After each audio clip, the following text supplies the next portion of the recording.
some drills. All right. Hello, everybody. How y'all doing? Happy Friday.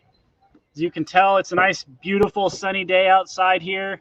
I'm here with Coach Ben Lee once again. Hey, guys. So I'm sure you guys have been following along. We've got a couple of giveaways to announce today. If you stick around until the end of the session, we're actually going to be giving away 5 pairs of Arena Airspeed goggles to people who stick around until the end. We're also going to be announcing our 3 winners of our gift card giveaway. So I think last week we gave away $50 gift cards. I think this week we're giving away $75 gift cards. So make sure you stick around until the end of that. So potentially up to 8 people are going to win something for free today. Stick around. Coach Ben's here with me to talk through some breaststroke stuff. If you guys have followed my career at all, you'll probably know that breaststroke is definitely not my forte. So I'm going to try to have good technique for you guys. But welcome, obviously, to this episode of hashtag FFT Live, presented by Fitter and Faster Swim Camps. This is titled Live Breaststroke Demonstration. So obviously the focus today is breaststroke. I'm going to go ahead and hop in the water, and Coach Ben's going to talk us through some of the things that we might work on today. And I'm going to make sure that our other view gets set up and turned on. All right. Cool. What do you want your warm-up tempo at? Because you haven't gotten in yet. Surprise me. All right. Sounds good. So, guys, hope you're doing well. Happy Friday. One of the biggest things that we see or a couple of the biggest things that we see in breaststroke at this level is we see losing water and the dropping of the elbows as you come around the corners. Set up the width of that stroke as you get around the corner, how wide to go around that corner for the catch. And then body lines, something that we lead with quite a bit in all of our clinics. And once again, that's a really, really important key here. The best breaststrokers in the world have figured out how to stay in their line for the longest period of time. Which, for the record, is not me. Now, Tyler's actually a pretty deep stroker because he was an IMer. So very, very versatile in all 4 strokes. Doesn't give himself enough credit. But if you look at someone like Adam Peaty, one of the signature things about the way he races is his turnover. He's able to sustain a very high rate of tempo on his stroke. But the reason he's doing that is so that he can get back into that line and spend time holding that line for as long as possible. So we'll go through some drills that will help us with that, and then we'll finish out talking about our kick, how to pull our hips through, how to kick from bringing our heels to our butt instead of pulling our knees underneath our body. So if you guys in the comments have any other questions or things that you'd like to see, those are kind of the high level items that we're going to cover, but definitely in the chat, type in some stuff that you guys want to see, and we'll switch to the side view here in a second. So Tyler's just warming up and going to split screen here. All right. So once again, we're just going to go through some drills, some basics that everybody should be thinking about while pools are closed. Obviously, there are a handful of places in the country that are starting to open their pools up. In fact, in later this month, literally next weekend, not this weekend, but next weekend, Coach Brett Hawk and I are going to be doing a clinic in Atlanta, Georgia. So if you're anywhere near Atlanta, Georgia, go over to our website and look up Atlanta, Georgia in the Find Swim Clinics tab, and you'll be able to maybe come join us for a clinic. We've also got some clinics coming up in Georgia, Miami, Florida, and Greenville, South Carolina in the next month. So things are starting to open up already, folks. It's really exciting. But yeah, let's get right to it. I mean, Ben, what's the first thing you want me to try and demonstrate in the water? I just want you to just demonstrate breaststroke where you're letting that elbow drop as you get around that corner. So instead of digging the fingertips down and squeezing the beach ball as we come around, let that elbow, they can see the slippage. Okay, yeah, so kind of like last week, I was trying to demonstrate some sort of bad technique, right? And before, we were really talking about getting those elbows up nice and high. Doing this time is kind of like dropping my elbows out to the side and downward, obviously, in breaststroke. And you guys are going to be able to see that big difference. So we're going to slowly. Ben's going to blow up the side view so you can see me a little bit more clearly. And I'm going to do like 4 or 5 strokes, dropping my elbows. So from this view, since you guys can see this way now, I do 4 or 5 strokes where I'm kind of dropping my elbows. And then I'm going to do 4 or 5 strokes. And I'm not even going to do breaststroke kick right now. I'm just going to do some really light dolphin kicks so you can see the control as many variables as we can. So 4 or 5 strokes with dropped elbows, and then 4 or 5 strokes where I'm really trying to round the corner and drop my my arm off the front of the glass table.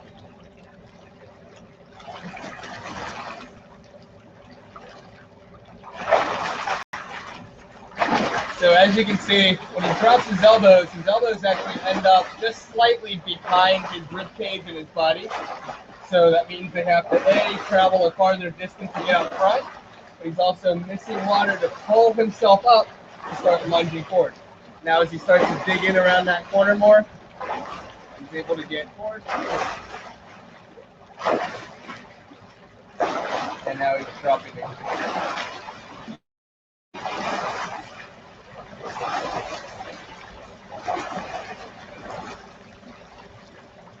So it's really evident we were talking through how your elbows actually came behind your body as you dropped through it too. So creating a bigger distance of travel, but also not giving you that lift to pull the hips through to come forward. Yeah, and that's a great point. Like, so we talked a little bit about this last week with butterfly, and the kind of the same thing is true with freestyle. Just because you do something in the water, just because it feels harder, doesn't mean that it's faster. In fact, it means that it's not faster. So a lot of times you see breaststrokers who will drop those and then also pull way back here so that they're behind their shoulders. And if you watch the best breaststrokers in the world, they tend to keep their elbows nice and high, and they almost always keep their shoulders in front of or parallel with their shoulders. And that means that once they get here and they're loaded, they don't have a whole lot of distance and time to spend shooting their hands forward. So that's a really good point. And that's where squeezing that beach ball really comes in, because if you think about it, if you were to squeeze a beach ball and try to squeeze it from back here, there's not a whole lot of surface area here anymore. You're almost like trying to squeeze with T-Rex arms. They just turn upside down. And so now that ball would bounce up and hit you in the face. But if you're setting it up where you're able to squeeze and round the shoulders forward and stay more in the upper quadrant, you have a better squeeze, and now you're continually moving forward. Yeah. I want to make sure that they can see you. What are people saying? How many are on? They said it's super glitchy.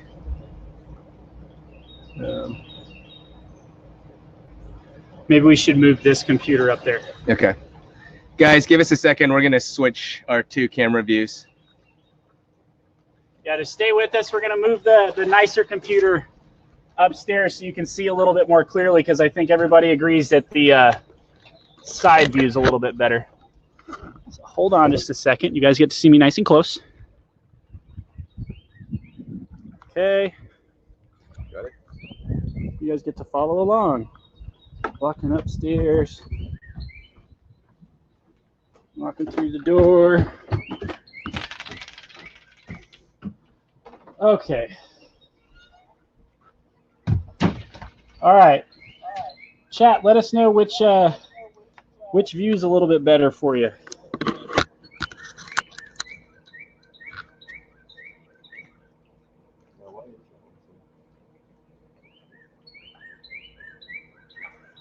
I don't know. It's just not wanting to work that well today. Is that better?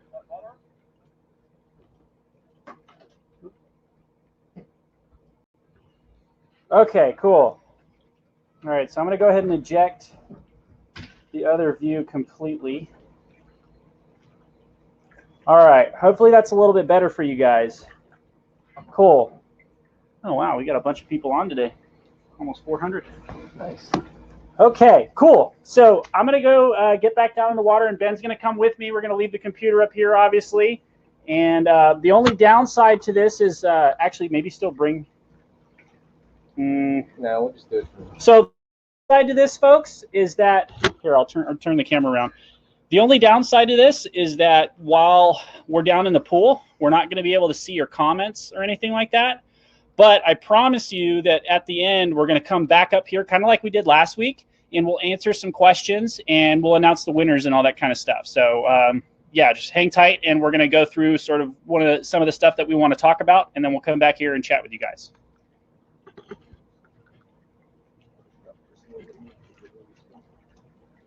Cool. That's going to be easier anyway.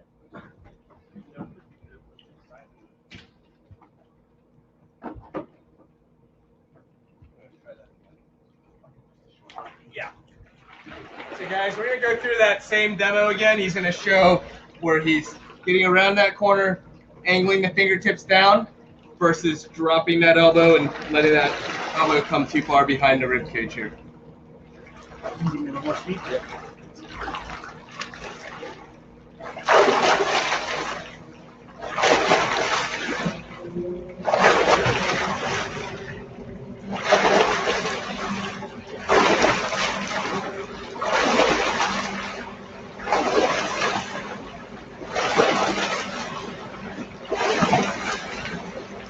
Lunging forward, he's trying to get his head in the line.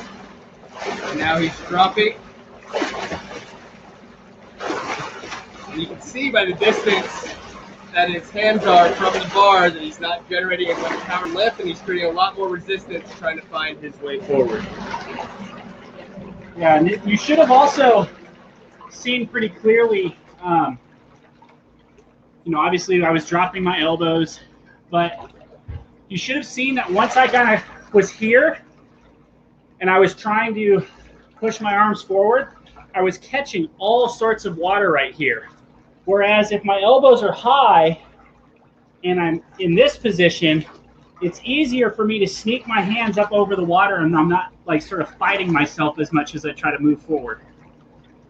One thing, and there's a couple different schools of thought on this, and we won't get into all of it, but one thing I would love for Tyler to demonstrate is what it's like to almost like think of the hull of a ship where you're just piercing the surface of the water. So in his recovery, instead of doing a dive back down and keeping more of that undulating dolphin motion, let the body press down, that chest press down, but let the hands shoot straight forward just over the surface of the water. Yeah, so and I'll do that. Like I'll do a couple of strokes where I'm like really diving down, because a lot of times I see younger swimmers who will sort of jet their hands downward to try to like get under the water for some reason, which personally I don't fully understand. But then I'll try to do, so I'm going to try to demonstrate that, and then I'm going to try to demonstrate what Ben was just talking about, where I shoot my hands almost directly forward and let my head bring my hips down and my chest down, or my hips up and my chest down. Another way to think of this, as you guys watch me in the machine, there's basically like a square in front of me that's jetting water out at me. And all I'm trying to do is stay in that tube of water. I don't want to try to go down beneath it, because that means I'm diving down too much. So something to kind of think about when you guys get back in the water. Speed me up, Scotty. You get it? Get it? Yeah, get it? Reference? Yeah.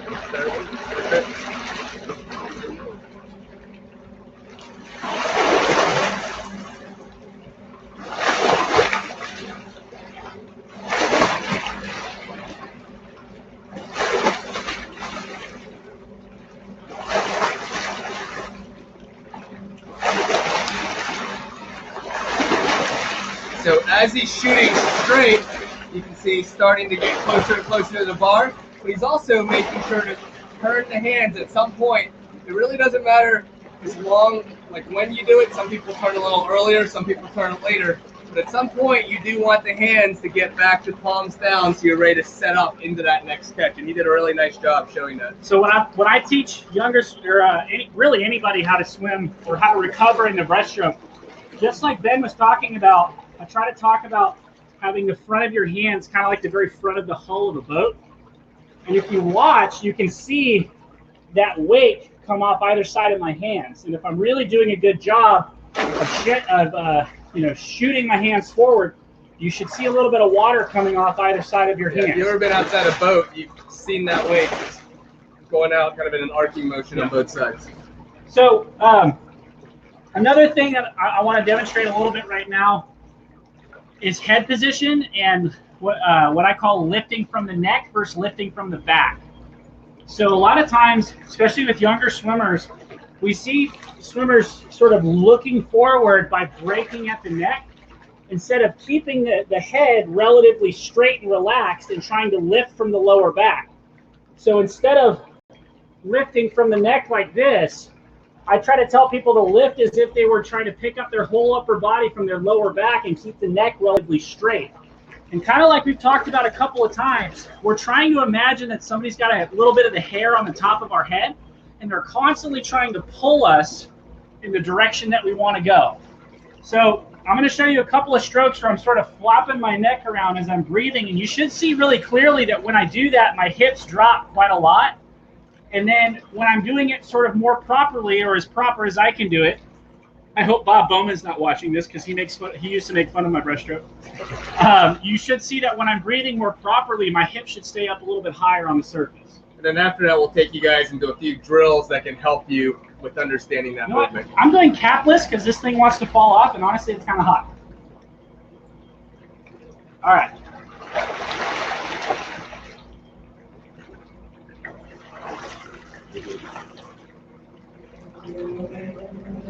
Okay, here we go. Some floppy neck and then lifting from the lower back.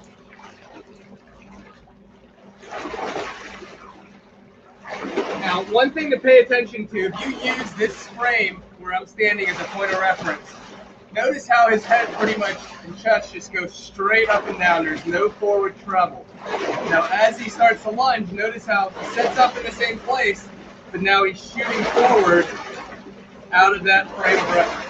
So again, using my hands as the frame, pay attention to what happens when he lifts. Straight up and down versus carrying that momentum and using that head to surge forward into the line.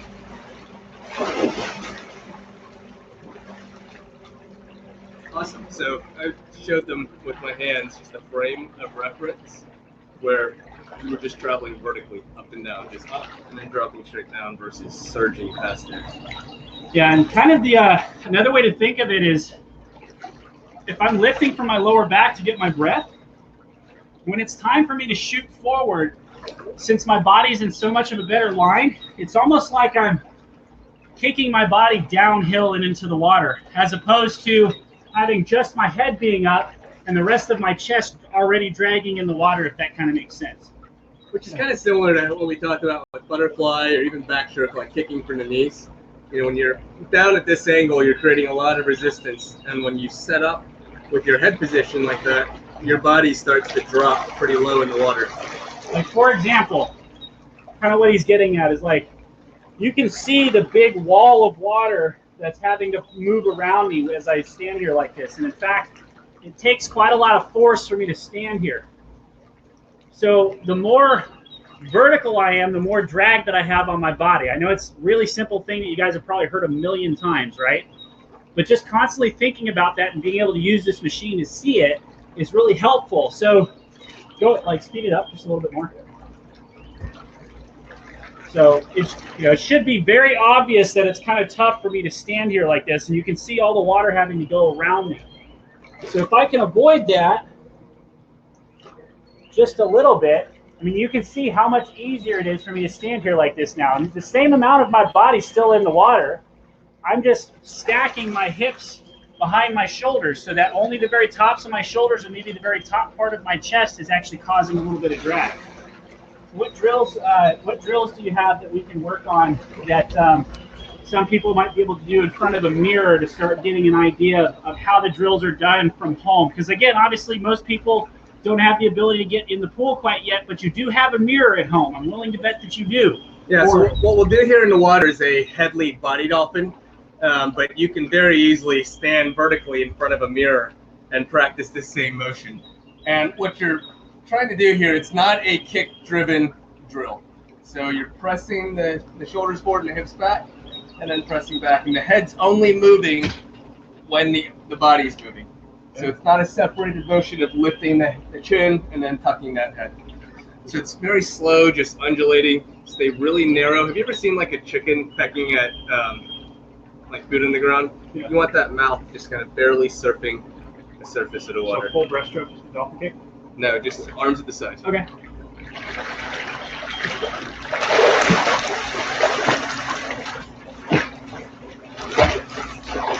Just a light press. Now, notice how when his head comes up, it's coming up because his shoulders and his upper body's lifting as well. Now sneak a breath in there so that your mouth is still staying pretty low and keep that head position.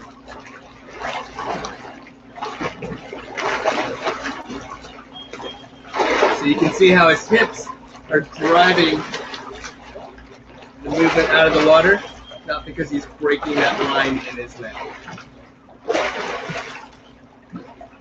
Nice. Okay, so now we're going to go back to our eye to Y drill. And you can do this in front of a mirror at home as well. I would recommend maybe hinging at the hips like you're going to do an RDL. So you're set up almost like a quarter squat position or an RDL position. And now you can practice letting that hip move that. Okay.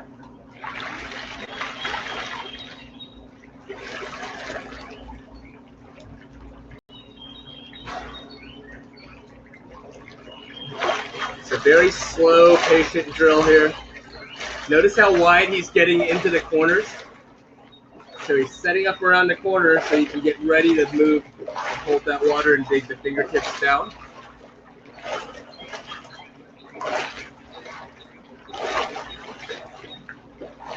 Awesome. I'm going to slow this thing way down now. Okay. I want you to hang your toes on the bar, and I'm going to slow it down to almost like a 230 pace, so it's just very minimal resistance. But I want you to do on your stomach, do a windshield wiper drill, so you just feel a little bit of water. So we're using the pressure of the motor coming this way, so you can just feel a little bit of water and pressure around that corner as he learns how to round the corner and dig his fingertips down. And again, this is something you can practice on the back of a chair, over a kitchen countertop. Like I can just angle my hands here over this edge, and you can find an edge like this at the house and practice the same motion back and forth. So what Tyler's doing there, find a chair, find a counter, bathtub, and then this is something you can practice. And you can take that a step further by even checking your body line. So he did a really nice job holding that line. I'm looking up because I'm trying to talk to you guys, but you can play with that. Drop that head where it's like too far down, too far up, and then feel like you're being stretched by a line out the top of your head and growing. Very good. Okay. All right, what's next? So we're going to go into a Carla drill. So we're going to go one butterfly stroke, a right arm fly, a left arm fly, and then 2 no breath breaststrokes with a dolphin kick. Okay. So no breaststroke kicking at all right now? Not right now. Okay. And the purpose of this drill, guys, is just to teach you the undulating motion of how your body's pressing forward and lunging while still trying to hold that line. So that no breath allows you to stay a little bit longer and stay in that line while we first get used to this drill. Double overs.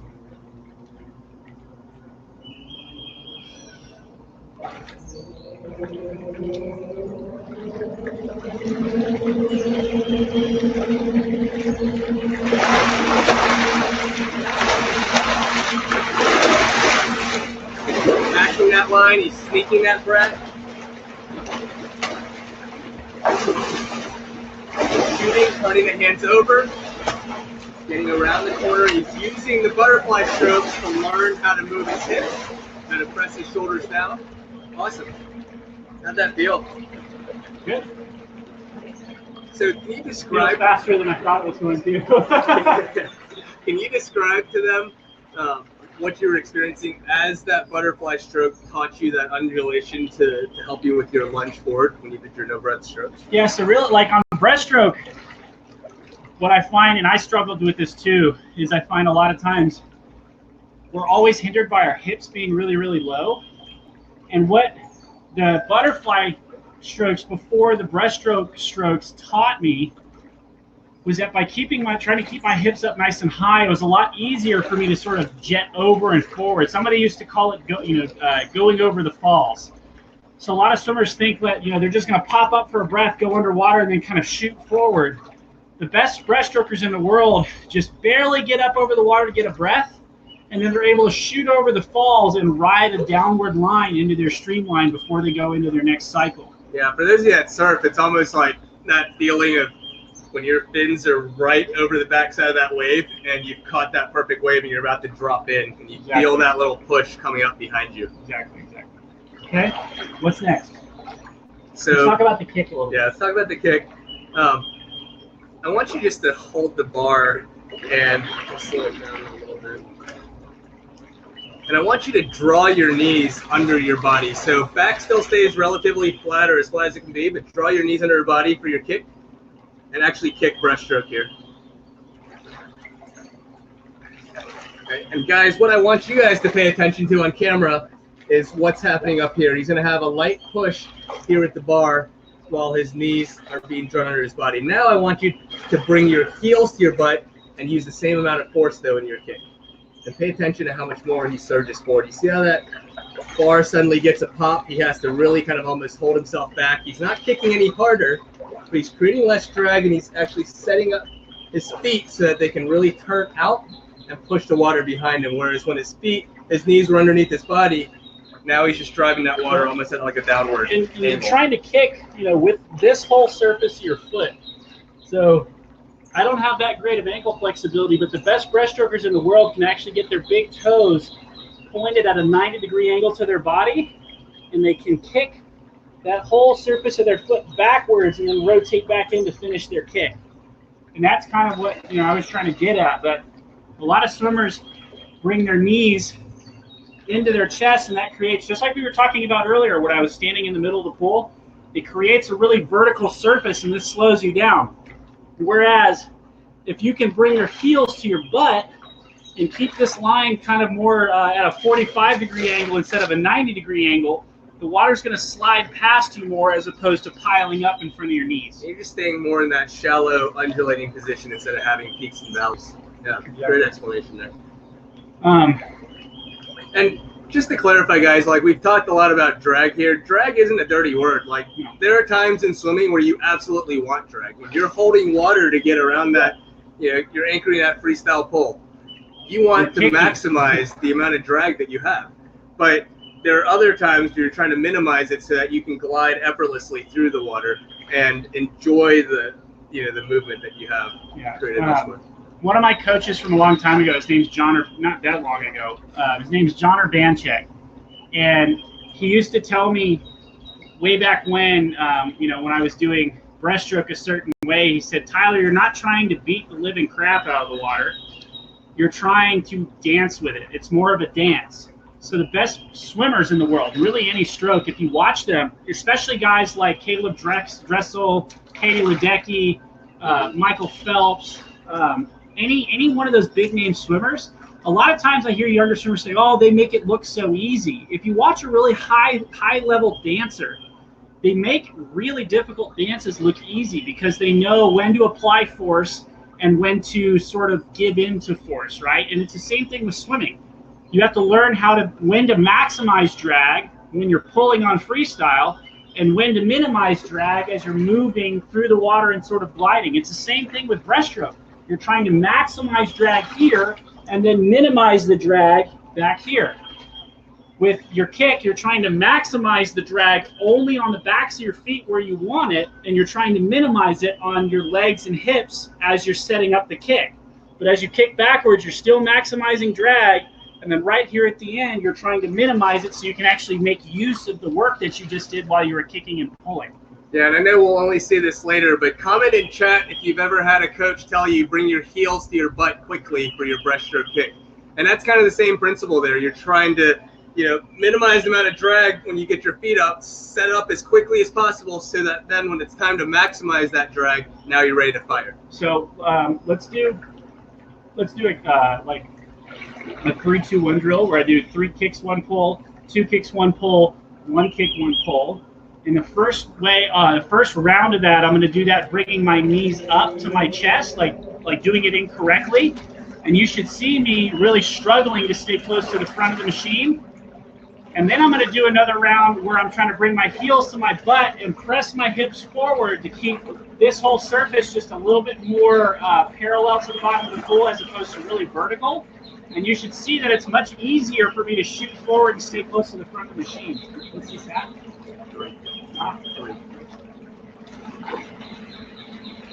All right.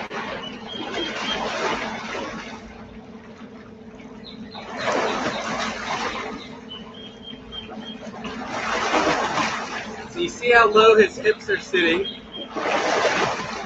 Comes up and really drops in the water as he's bringing his knees below him. Hold on, let me reset. So that was bad. You should probably have seen me like struggling to stay close to the front of the machine. Well, it's still probably going to be a struggle for me because I'm fat, out of shape, and not that great of a breaststroker anyway. It should be a little bit easier for me now that I'm keeping my hips pushed through and I'm bringing my heels to my butt instead of my knees to my chest.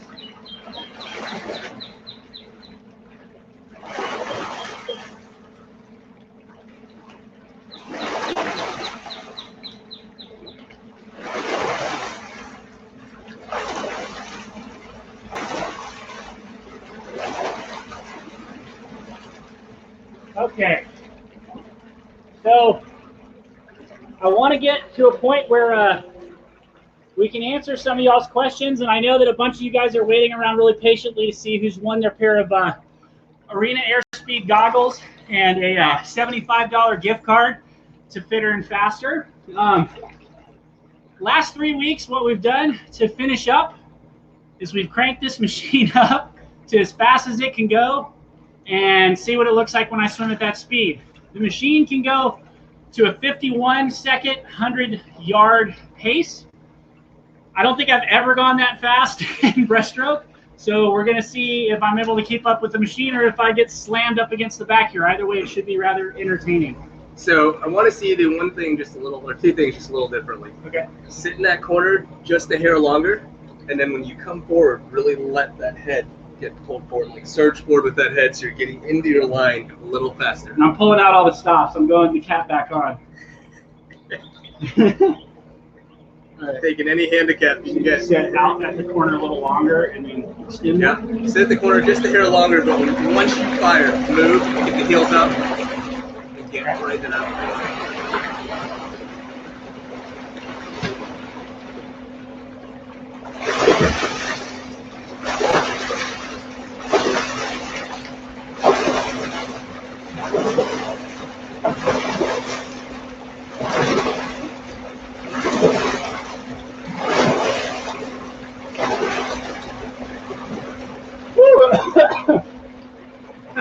Hey, we charge extra for drinking pool water.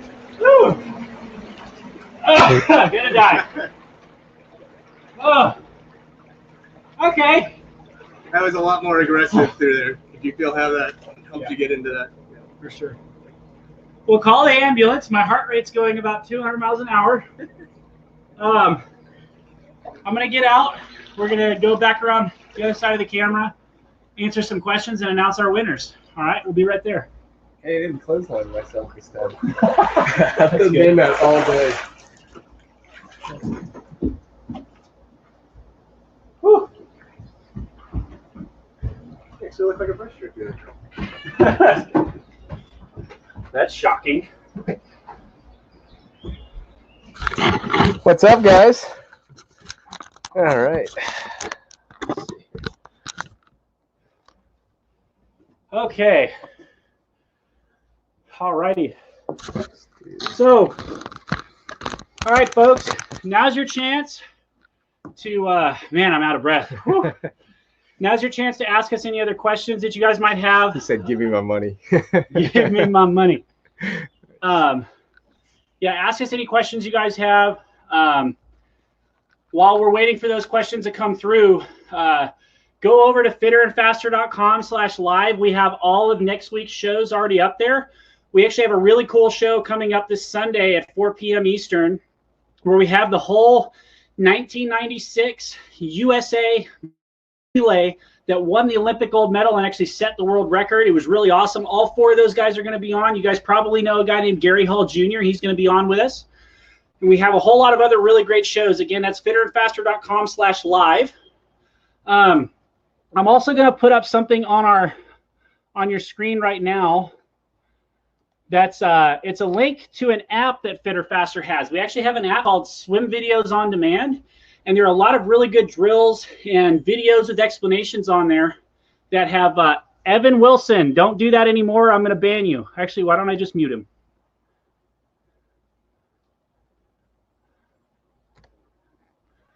All right. So the app is up on your screen. Go ahead and check that out. Also, you're going to get an email with a link to the replay of this. If you missed anything or if you came in halfway through, you'll still get access to be able to see it all. All right. And you're also going to, if you want to see all of our past replays or all of our past webinars, you can go to fitterandfaster.com/replay, and you'll be able to see everything we've done so far. So want to pick out a couple of questions? Yeah, I've seen a couple different things. One, a drill at home to increase ankle flexibility. Let's see here. If you can find a wall, I'm going to move the camera around, maybe find the wall. So I like to bring my foot out so where my toe is about 6 inches from the wall. And then I want to keep my foot entirely flat while I rock my knee forward to try to touch that knee. So that's actually a little bit far for me. I haven't warmed up yet. That's probably better. So make sure that that heel doesn't come up off the ground. You want to keep it on the ground while leaning forward, and then come back. Hold for a second, and then come back. You can also do circles sitting in a chair. You could be gaming, but you can just draw letters of the alphabet. Draw an A, B, C, and just go through the entire letter and just work on ankle flexibility that way. Good, good. All right. How do you do your pull out? So there are a couple of different trains of thought here, but obviously it starts out with a really, really good streamline. So I see a lot of people that streamline like this. We're not trying to swim like Superman flies. We're trying to really get nice and tight, and then I'll do a single dolphin kick. Right at the bottom of my dolphin kick, I'll open my hands, pull a nice big beach ball full of water down towards my legs, and glide for just a minute. And then as I start to recover my feet up to my butt, I'm going to sneak my hands forward and kick forward as I'm reaching back into my streamline, and I should glide that way all the way up to the surface as I take my first stroke. All right. Give us some drills to work on a faster recovery, making the shoot faster. So don't really have a drill for you, but one thing that you can do is really like try to have somebody like maybe video you and really think that you're trying to shoot your hands so fast forward over the water, but right at the surface, that you're shooting water off in either direction. If you do this slowly, you're not going to, plow water off to the side. But if you do this really fast, you're going to actually shoot water out this way, and that's what you want to do. And some of that's just neuromuscular patterning, guys. Like you can really sit on, be on land in front of a mirror and just work on exactly how that hand comes around the corner, how that hand shoots. And you can watch yourself in the mirror like you're watching us on the screen right now and see if we're doing that motion or if we're extending straight forward. Yeah, good. All right. What else do we got here? What do you suggest for people with a bad kick? Alan Zhu, a lot of what we do isn't necessarily like super it's not rocket science, and we're not saying that to be condescending or anything like that, but it's just we watch the best kickers in the world, and you can find video on YouTube of the best kickers in the world, and you really can like try and just emulate those people at practice, have somebody video you, and just kick more. Like I had a horrible breaststroke kick for the longest time, and I used to ask those same questions, be like, how do I make my kick better? And I had a coach ask me once, well, how much breaststroke kicking do you do in practice? And I was like, well, I guess I don't do that much. I'm just not very good at it. So if you're not very good at it, you should probably do more and get better at it. A lot of times it's just doing it more. The people who are really good do it all the time. When you are back in the pool, I love doing vertical breaststroke kick. And you could start out just really patiently up against the wall. So if your body's vertically up against the wall, that helps you gauge if your knees are driving into the wall. That means when you're swimming, chances are good you're pulling your knees underneath the body. And then you can use that to kind of gauge where your mobility is strong or is weak and how you're turning your feet out so you're grabbing water with that inside of the foot. Okay. All right. So there were a bunch of questions earlier about like how do you sustain tempo or hold hold that fingertip down without dropping the elbows towards the end of a longer distance. And I think a lot of that, guys, is just practice. You know, if you're practicing quality habits at speed over time, slowly first to build your mechanics, but then at speed over time, you'll build your endurance, and that's really all that comes down to. Yeah. Hope Souther asked, what should you be doing during quarantine? Honestly, you should be doing exactly what you're doing right now. Watching all the webinars that you can watch, going on. We actually have online stroke classes at fitterandfaster.com where you can actually get coached one-on-one with a clinician. We have online dryland classes. Ben actually runs some of those dryland classes. That's a great thing you can be doing during quarantine. So the worst thing that you can do during quarantine, because I think there are a million answers to what do you do during quarantine, the worst thing to do during quarantine is nothing. If you do nothing, you're going to get to a point where when pools get back open, you're going to be way behind all the people that found productive things to do with their quarantine days, right? How do you fix a scissor kick? I like using bands, but that's probably my best way of doing stuff on land, where you're having someone put resistance. So I like to do a partner drill where if I'm on the ground. Here, hold on. Let me move the camera for you. You'd have to kind of move the camera and be my partner, but you could put pressure on the inside of my foot. Okay, hold on. Show me how to. All right, I'm going to try to move the camera here. Trying to talk. All right, hopefully you guys can see this. So, you can have somebody get back behind you like this and put their fingers on the outside of your foot. So not necessarily on your heel because you're trying to get the foot to rotate, but by putting your hands out here and having them kick into you, so give me a little bit of resistance, you can actually already see his feet starting to turn out. So you can help guide those feet back into the correct position and then into a point. Okay, so once again, setting their heels up nice and close to their butt, having Ben kick back towards me. Go. And notice how my knees are staying, like I'm not all the way out here with my knees too. That's one thing we didn't cover earlier in the kick, but really critical piece. Okay, that's a good way to fix scissor kick. It's really like it's a neuromuscular thing, and what that means is usually that swimmer has been doing it that way for so long. That's just how the system wants the fire because it's used to taking the path of least resistance. That's just how they know it. Okay. Can you talk us through the biomechanics of wide pull versus narrow pull? Not really. It's probably a pretty in-depth conversation. That's an in-depth conversation.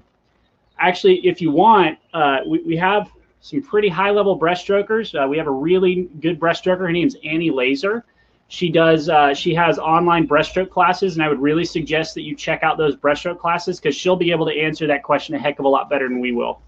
All right, it is almost 4:15, and I know we're going to go ahead and cut it off here. So now's free stuff time. Everybody likes free stuff. Give us a shout out in chat if you like free stuff. And without spamming, I want to know who's excited to win some free stuff, all right? No spamming, but I want to know if you're ready and excited to learn who's winning free stuff today. All right, here we go. Okay, so hopefully you guys are here, but we have Jana Funaro, Hayden Teddams, and Swimmer Schwalbach, 22. So one of these winners comes from Facebook, and two of them come from Instagram. So here are their names and Instagram. Okay, so hopefully some of you guys are in here. All right. So what you guys need to do, though, real quick, what you guys need to do, you actually need to DM us at Fitter and Faster. So if you have Instagram, send us a DM message if that was one of you. Okay, and if you have Facebook, send us an inbox message if that was you as well. All right. So now we're going to select our 5 goggle winners. So those 3 winners that we just showed you, they just won a $75 gift card to fitterandfaster.com. All right. Now for some goggles. Okay. Veronica Owen, you just won a free pair of goggles. Okay. Who else? Sydney Stromberg. You just won a free pair of goggles. Who else do we got here?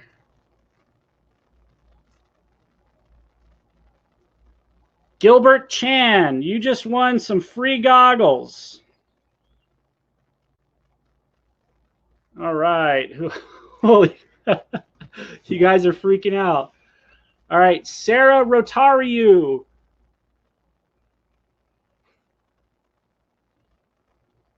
All right, we got one more. Let me know if you really want to win a set of goggles. All right. Spencer. Man, I can't even keep up with the chat. Spencer Anton. How do you spell it? Anten. Spencer Anton. All right, so once again, we've got Veronica Owen, Sydney Stromberg, Gilbert Chan, Sarah Rotariu, and Spencer Anton. All right, or wait. Hold on, I just saw. I'll find it. I know I'll find you guys later on. Okay? All right. I cannot keep up with the chat. All right, here we go. Much better. All right, cool. So thank you, everybody, for being here. I'm going to take this offer off your screen. I forgot that was up. I'm sorry about that. All right, so we're going to end this for today. You guys were great. Thank you very much for showing up. Make sure that you guys sign up for all of the webinars next week. Next week, we're giving away stuff again. We're going to be giving away gift cards at the end of the week again. Not going to tell you which one yet. Actually, if you sign up for each and every one of the webinars for next week, I think we have like 5 or 6. Mm-hmm. There's a specific chance to win a Team USA hoodie given to us by Arena. So this week was goggles. Next week, you can win a hoodie. So make sure you go over to fitterandfaster.com/live and you sign up for all those webinars, all right? Thank you guys very much for being here today. Y'all are awesome. We're really getting close to a point where all of the pools are going to start opening up. I'm really looking forward to that. Y'all have a great rest of your Friday. Have a great weekend. Stay safe, stay positive, and wash your dang hands. Bye now.